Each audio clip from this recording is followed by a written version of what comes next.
I had the pleasure of travelling to Holland this year for the first time. So I had nothing prepared for the Pallet prior to that. And I came yesterday, I spent a couple of hours trying to figure out what I'd say about the Dutch people. So I wrote this. Max. Anyway, this is called A Trip to Holland. In the year 2012, on the 1st of September, myself and Mark Boylan to Holland flew over. 'Twas a bright sunny morning, in the sky not a ripple, as we landed in Holland in the airport called Schiphol. Weighed down by our baggage and guitars on our backs, we were met at the airport by Chick Cleary and Max. With handshakes and hugs, we were rushed to the car, and a short trip to Chick's house, because it wasn't that far. So we arrived at the house, up the street round the back, to a grand little spot in a place called Beverwhack.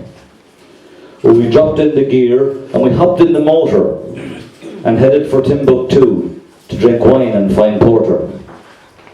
Now Max was relaxed and smoking cigars, as Chick listed the attractions. Now most of them were bars. So we took a few photos of the beach from high stools and disputed the difference between clog shoes and mules. Now if you've not been to Holland in your lifetime before, let me give you advice. Your arse will be sore. Because you read about windmills and tulips and the likes, but Jesus, the country is covered in bikes. Well, you cycle to here and you cycle to there. Whether you're drunk or you're sober, they don't seem to care. But be warned, my companions, don't fall under the spell, or you'll end up like me, from the saddle I fell. Now, don't get me wrong, it wasn't all drinking. We did a lot of things. Now I find myself thinking, oh yeah, there was Odin, Tom's old football team, who we watched on a Saturday. It was a sight to be seen. Like Rhinus, the colours were the blue and the gold, and the stadium they have is a sight to behold. We missed the first goal, but we heard the loud cheers. We were inside the clubhouse, just having a few beers. Now back in the day, their centre forward was Clary, but these days his legs, well, they're looking quite weary. He still talks of the days when he delivered the goods, himself and his teammate, the bold Tommy Woods. So we stayed there in Holland just over a week so that Mark could take part in the Liedjes Fabriek, a songwriters event. Oh, the talent was unreal, held in a venue called Café Camille. Oh, brilliant. Well, Mark sang his songs and they went down real well. And the heat was outrageous as the crowd did swell. We met Patrick and Anya, Patrick and Benny. From the beer came a heartburn. Jesus, I could have done with a Rennie. When the singing was over, there was stories to tell. With the host, good friend Martin, and that lunatic Marcel. I spoke with Edwin Bages, who was only drinking water, while Mark looked pretty cosy with Lotte, Edwin's daughter. In Heemskerk they held a kermis, a carnival on the street, with thousands every morning gathered there with friends to meet, and spent the day just talking and drinking till late at night.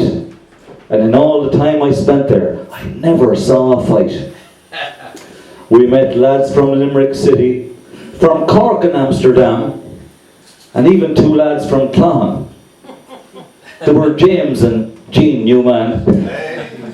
And on Wednesday things got lively. In fact, it really went berserk when Tom Woods arrived from Banagher and arrived below in Heemskerk.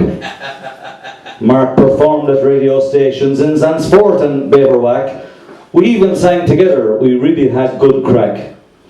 I was tired and dehydrated when invited by the host, so I dug deep and did a duet, The Heroes and the Ghosts. Yeah.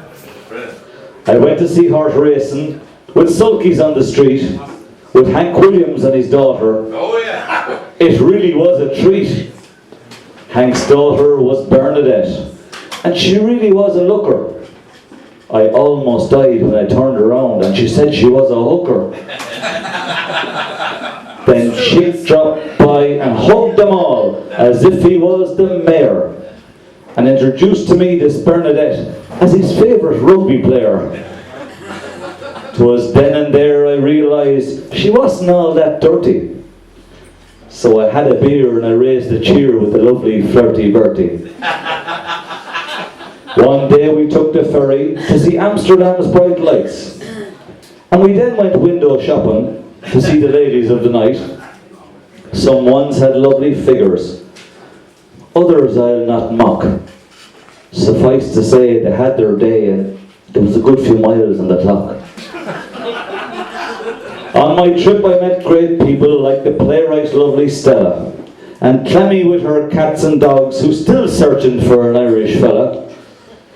Oh, the sessions at the Button Club, and the beers at Cafe Sport, with Jean and Marianne. Chick and Max were there to support.